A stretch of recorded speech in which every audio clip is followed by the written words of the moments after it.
Eto guys, ginamit niya 60 meters. Sinukat ko ng range finder. Ayun oh. Ayan, kung makikita niya, ayun, ang layo oh. 60 meters yan. Sinukat ko ng range finder. Ayan, tinamaan niya yung target, yung ibon sa dibdib. Hindi mo dinala. Ayan, 60 meters doon sa dibdib tinamaan. Ito yung ginamit niya, walang scope oh.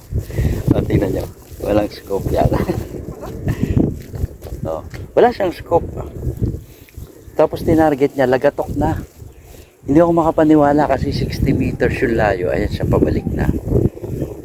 60 meters yung tinarget niya. Hindi ko lang na-video kasi hindi ko na akalain tatamaan ba yun. Inuubos lang namin ang hangin nito kasi gusto namin gawin talaga siyang 900 fps. Kaso bumababa yung output niya every time ititira. Ayan o, nagiging 1-1 siya. Ano yung kasama ng scoop eh?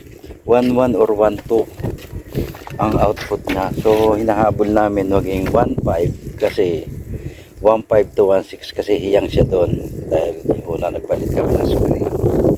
Sayang, mahangin pa yan. Tapos ando siya sa taas na yun ng puno. Hindi ko na inisip ko nga na ng video kasi alam ko mahirap tambahan eh.